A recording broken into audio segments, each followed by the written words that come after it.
Le 5 octobre 2021, c'était un grand jour pour la famille universitaire et pour la famille des pharmaciens en général.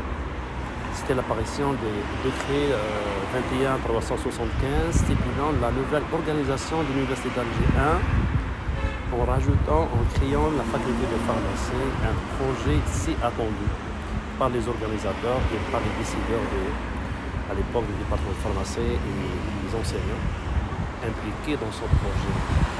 Donc, comme d'habitude, quand on a une université, elle doit être composée d'un ensemble de facultés et la faculté d'un ensemble de départements.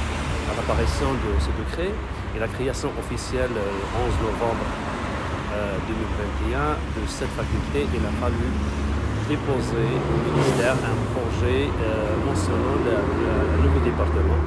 Et le choix était vite fait parce que on connaissait un petit peu le projet, on s'est préparé pour ça et nous avons proposé, sans beaucoup de réflexion, un département en pharmacie industrielle.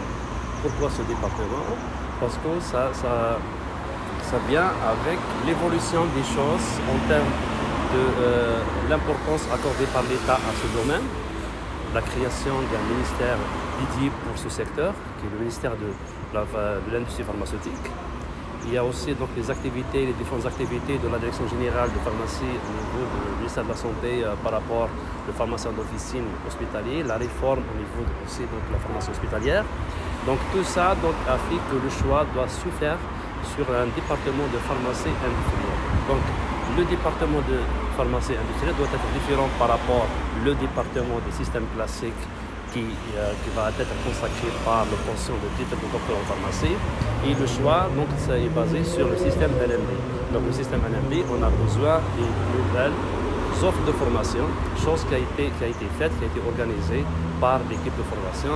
Et vite fait, l'organigramme il a été proposé donc, par le meneur de projet à qui j'adresse un vive remerciement, professeur Gigi. Et en désignant les vice-doyens, en l'occurrence, le professeur Kizal et moi-même, M. Ledis, en tant que vice-doyen chargé des études. Puis la nomination d'un chef de département de pharmacie industrielle, M. Zebich, qui a vite fait conçu son équipe de formation par un ensemble d'enseignants dans le domaine pour la proposition des offres de formation dans un temps record. Le choix était sur 2 licences et 2 masters. Le master en pharmacoéconomie, et un master sur la réglementation des médicaments et dispositifs.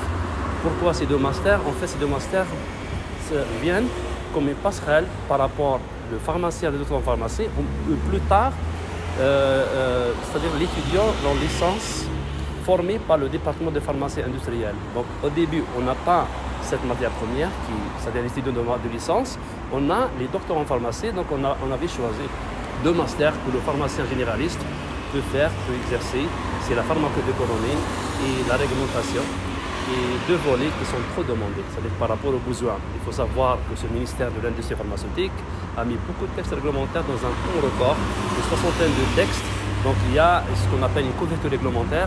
Par contre, l'université doit faire avec, donc en formant des étudiants, en formant des pharmaciens dans ce domaine pour les préparer à exercer le domaine professionnel pour les applications de ce texte, beaucoup plus pour le respect de cette nouvelle réglementation.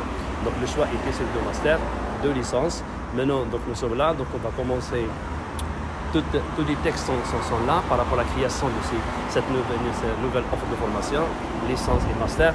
Maintenant, c'est les applications.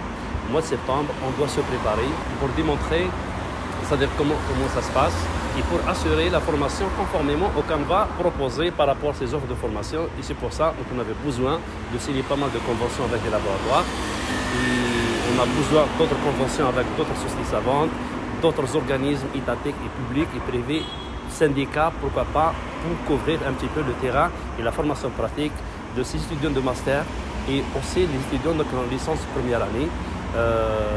Alors donc c'est pour ça que voilà, donc vous avez remarqué certainement et le nombre de conventions signées, mais c'est-à-dire le problème maintenant c'est pas à la signature, c'est à la concrétisation et la réalisation des clauses, des contrats de convention entre le laboratoire et la faculté, chose qui fait l'objet de notre existence aujourd'hui par rapport à cette journée de formation. C'est porte ouverte, un petit peu pour expliquer à nos bacheliers comment ça se passe en termes de déroulement de l'enseignement et de la formation, et en même temps pour un petit peu donc, mettre en application toutes les conventions et proposer un modèle et une feuille de route, comment appliquer ces conventions sur le terrain pour assurer le maximum de formation pratique à cet étudiant donc en licence ou bien l'étudiant en master qui est généralement le docteur en pharmacie qui vient de finir son cycle.